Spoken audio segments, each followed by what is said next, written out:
Hi, and welcome. This is Beverly Fells Jones, the Silver Fox of Consciousness, and it's been a while since I've been in front of the camera.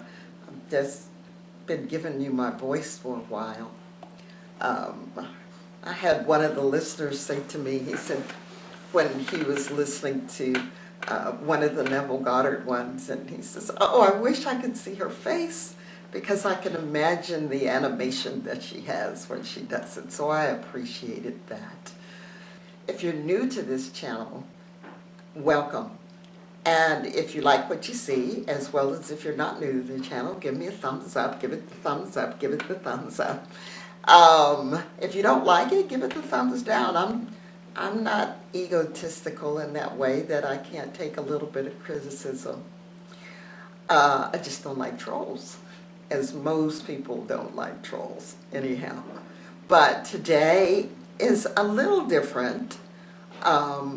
It's still manifesting a little bit of Neville Goddard and a little bit of Napoleon Hill, but I'm going to be talking to you from a correspondence course that was written and published really in around 1912. Between 1912, it was updated in 1917, and it was called the Master Key System.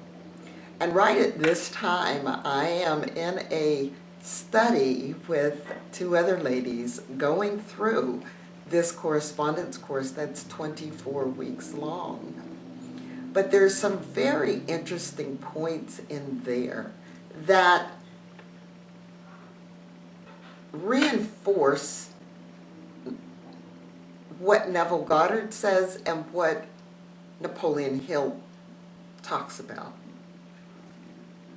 So today, we're going to talk about your amazing, glorious, keeps you going imagination. So let's get started.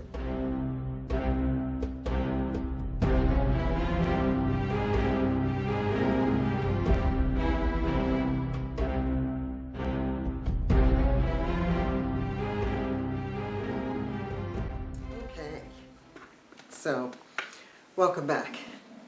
I put Moses off to the side here so that I can go through this information for you. Now, there's a couple of previous videos that I'll put the previous one at the end, and it deals with, your imagination. And knowing instinctively who God is for you. Now, I'm a quote from Neville. And he says, "The average person does not know God. For if he did, he would honor his imagination as God. Those who know God have discovered that when they imagine a state, something happens and it takes form in their world." So lots of people will be really upset with that statement. However, when I go back and I understand that God is within you, and when in the New Testament, and Christ says, the Father and I are one, it has been interpreted so many times in such a way, but the interpretation that he is God's son, that he is God, is a good interpretation. Because I look at myself and I go, I am God's daughter, and I am God, because God is inside of each and every one of us.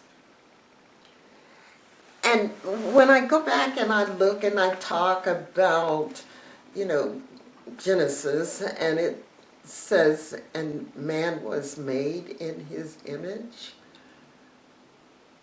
and you can go read that information. We were given certain things, certain capabilities, and we were given the ability to create. All of this stuff around me and around you and in the world couldn't have happened unless man created the video camera or film or flash bulbs years ago. Creation, the wheel, right? The greatest invention is called the wheel.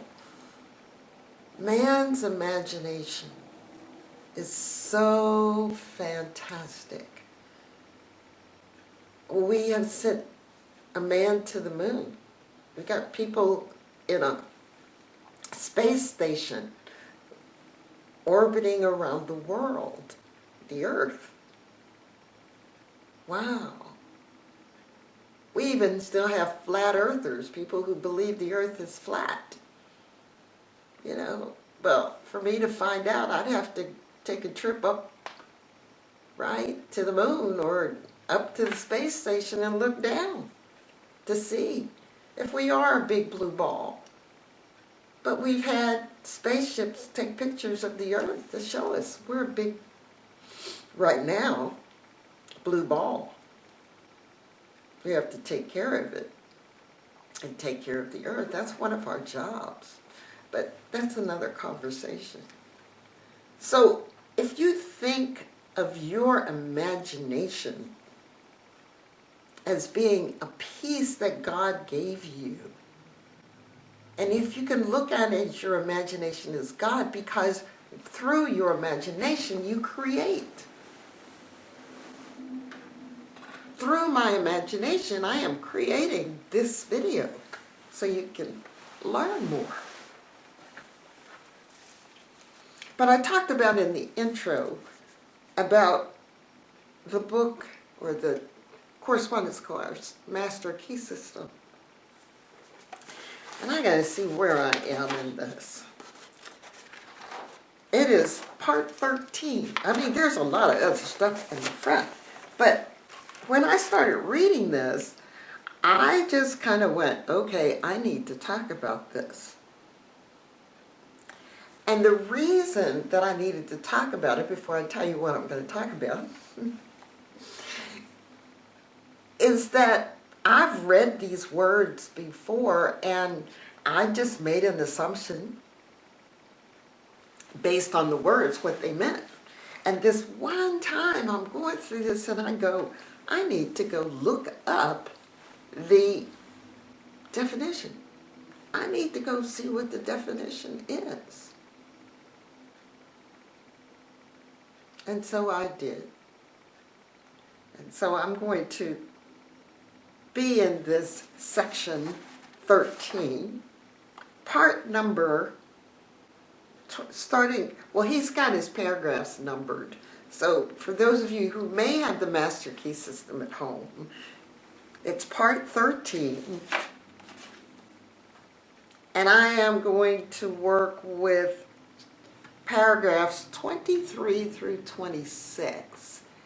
And I'm going to read them to you, and then I'm going to, well, I'm not going to read the whole thing. I'll probably stop and have a little conversation with it like I normally do. And yes, I could have taken this and written a whole new conversation, and you would have never known where it came from, but I don't like to do that. I want you to know that there are places you can go and things you can read and, I mean, really get some good information.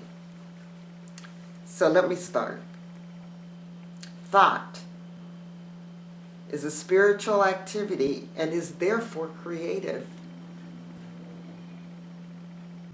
You think about when you're in thought. What am I going to cook for dinner? Oh, I think I'm going to make some bread tonight. Or last night I took corn off the cob and with some butter and some onions and salt and pepper, and I had a little piece of ground beef left in the refrigerator. I fried that up, crumbled it up, put it in the corn. Never done that before. Creative mind. right? You think, it's a spiritual activity, and you create. He says, but make no mistake, thought will create nothing unless it is consciously, systematically, and constructively directed. Herein is the difference. Okay, so thought creates nothing unless we do something about it, right? I could have thought about that corn and the onion and the salt and the pepper and the butter, but it didn't get created until I pulled out the corn and actually did it. And that's what he's telling you. It's constructively directed. And herein is the difference between idle thinking, which is simply a dissipation of effort, and constructive thinking, which means practically unlimited achievement. Let's go back to Napoleon Hill. You know what a man can conceive and believe he can achieve, right? So he can think of it, he's using his thoughts and his imagination. He believes that he can do it. Yeah, it was easy for me to believe I could cook the corn and all that kind of stuff together, right? I can achieve it. It was really good, too. It was like, oh, I have to do this again. And it's a one-dish meal, right? You've got to believe it. You've got to have that constructive thinking about what you're going to do and then execute it. And as he said, which means practically unlimited achievement. I go on. We have found that everything we get comes to us by the law of attraction.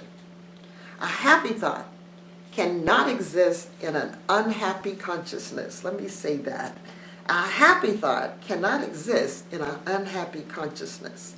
Therefore, the consciousness must change.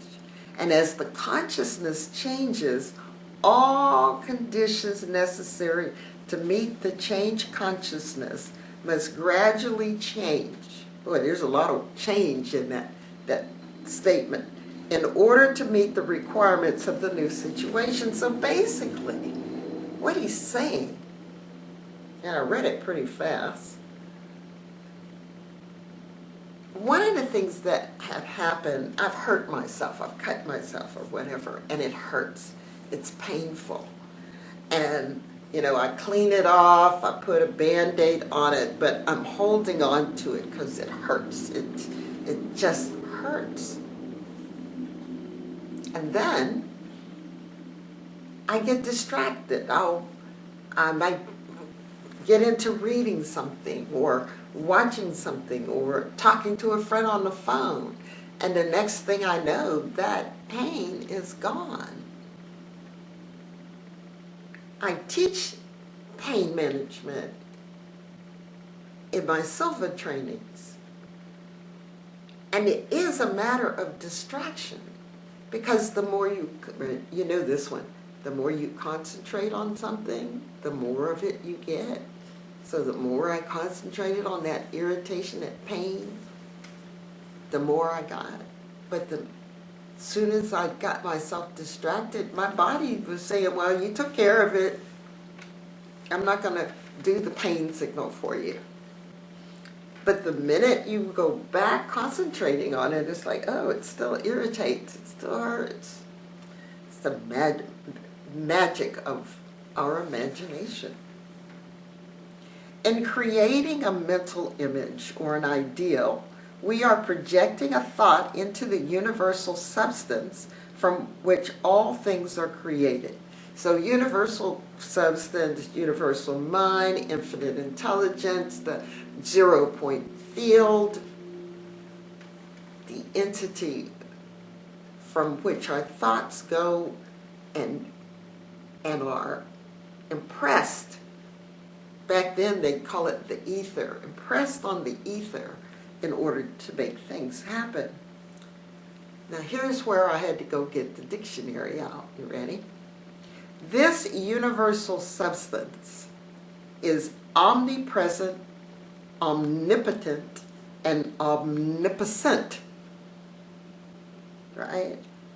And omnipresent meant always around. Omnipotent meant really strong. And omnificent, I went,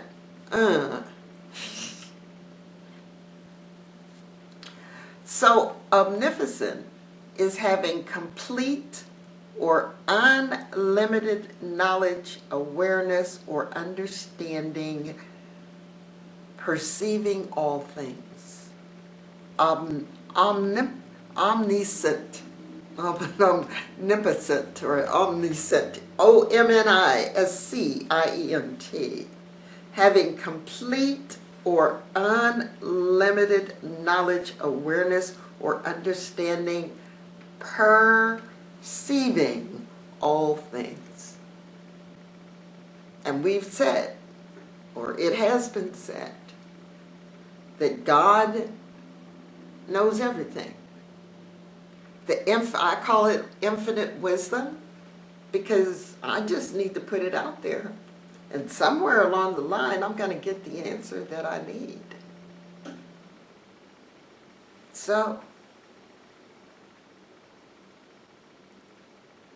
being able to tap into this, being able to have this magnificent, wonderful, fantastic, creative imagination allows us to tap into the God in us. And some people will go, oh, Beverly, you can't say that. I go, how can I believe that there's this God that's sitting up there on a throne somewhere and might hear me or might hear my prayers? When I was a kid, you said, God is everywhere. God is everywhere. And I would sit and go, how? How's he everywhere? I don't know how can he be? You know, you show me this picture of this guy with a beard, white hair. But when I learned that God was inside of me, part of me, I am God in the sense that he and I are, it and I are one, just like Christ said.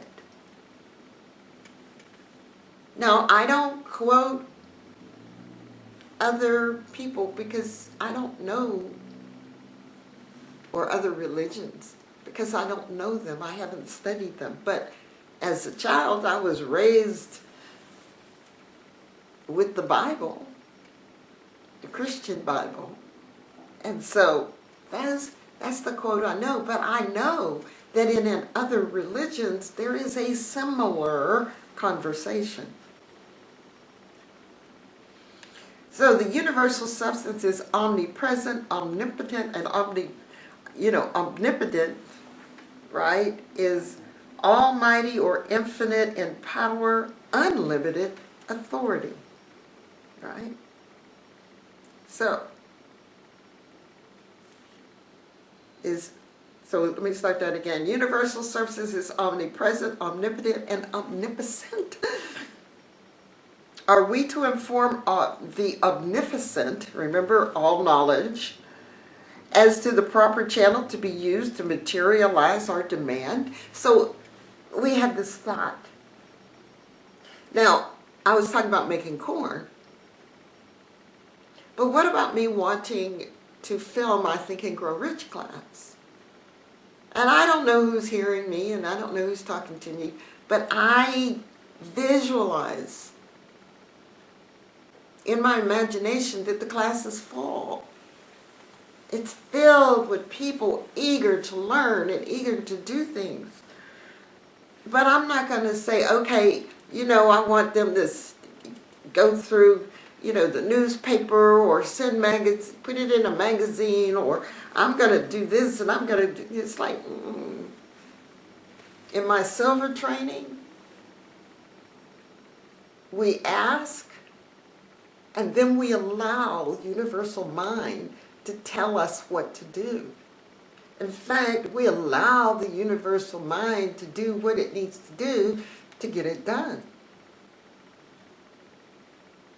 we were talking about, in my mastermind, we were talking about something that happened, and we mapped out how it happened in such a way that the person that it happened to would never have done. But the universal mind, right? Infinite wisdom tapped into a person who did one thing, who caused somebody else to do something else, which happened to cause this person to get what they asked for. But he's saying, are we to inform the Omnificent, the all-knowing, right, the unlimited knowledge person, as to the proper channel to be used to materialize on demand? No. Can the finite, which is us, advise the infinite? I don't think so. Because if we try, this is the cause of failure, of every failure. Napoleon Hill talks about failing, and some of the symptoms or some of the things they call failure in the book Think and Grow Rich. And we discussed that during the class. So he goes on. We recognize the omnipresence, right, so always around, of the universal substance. It's all around me. But we fail to appreciate the fact that this substance is not only omnipresent, right, present everywhere at the same time, right, but is omnipotent, right, almighty, infinite power, and omnificent. Hey, the smart person, smart dude, smart entity, right? And consequently, will set causes in motion concerning which we may be entirely ignorant. This is why I had to share this with you, because that one paragraph is like powerful. Because we'll go, oh, I want this, and I want to get it at this location, and I'm going to tell that location I want it. I'm thinking about a car right now. So I'm going to go there and I'm going to negotiate it. I'm not going to let them get over on me and sell me all this extra stuff. I'm just going to do this, and this, and I'll get my car. Well, that's being the know-it-all yourself. And I've told the story of getting my truck many times. And I just allowed myself to be in the flow. I first asked for it in February, got it Thanksgiving weekend, so months later. But I wasn't in any hurry to get what I wanted. I did say how much I wanted to pay for it, how much I wanted out of my pocket, and it worked out exactly that way. If you've watched some others of my videos or listened to my podcasts on Spreaker, you've heard that story many times. Okay. So, that was 25. Now 26. We can best conserve our interests by recognizing the infinite power and infinite wisdom of the universal mind, and in this way become a channel whereby the infinite can bring about the realization of our desire. Be open to ideas. Be open to other people talking to you. Be open to it being dropped in your lap. I'm going to gift you something, huh? Yeah, I was thinking about this, and I'm going to give it to you. When I was in college, I got a call to come to this. Well, I went to student union to pick up my mail, and there was an envelope. Go to the package pickup area, and I go, and there's this box, and I go, oh, Mom's sending me a care package. Till I lift it up, I said, it's awfully light. I got it back to my dorm. I opened it up. It was a parka. Now, some of y'all won't know what it is. People my age know what it is, but back when I was in college, that was a big deal. I mean, it was like wearing Under Armour or getting a Michael Kors purse or getting some Michael Jordan shoes. And yeah, more like getting a pair of Michael Jordan shoes. I didn't care about the name. I just wanted the parka. And I never told my parents because they were struggling to keep me in college. But this came from a neighbor, just dropped. I had requested it in my mind. I had dreamed about getting it. I had thought about, with my work-study job, it was like, don't have enough money, but I really, really would like to have that. That dropped in my lap. Well, it was mailed to me. And I never asked her, how did she know? Because at that age, I didn't care. I just said, I wrote her a note back and said, thank you. Thank you so much, Miss Grace. Miss Grace, I appreciate you. You don't know how much I wanted that parka. I don't know how you knew, but thank you. Dropped in my life, a realization of my desire. This means that recognition brings about realization. Therefore, we want you to think about how your imagination actually brings about the world around you and the things that you are. I want you to recognize that you are a part of a whole network of information. I don't know how the universal mind works or infinite wisdom works. I really don't care. I just know that when I tap into it, it works. Neville tells you, Neville's down here, Neville tells you that you must believe in your imagination. Those who know God have discovered that when they imagine a state, something happens, and it takes form in their world.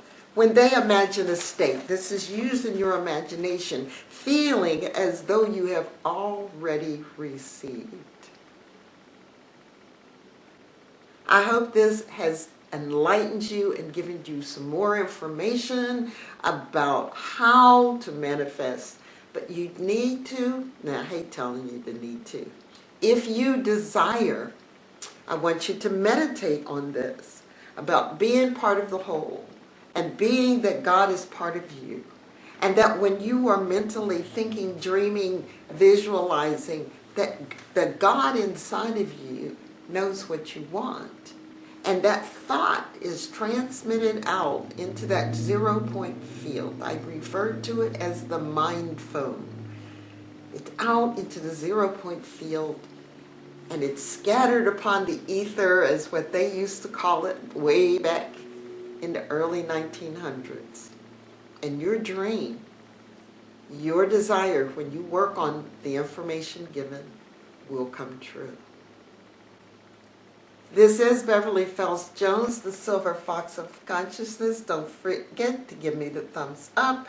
Subscribe if you haven't. Subscribe and hit the bell so you'll notified when I have released a video for viewing. So, as you have believed, let it be done to you, and I will see you in the next video.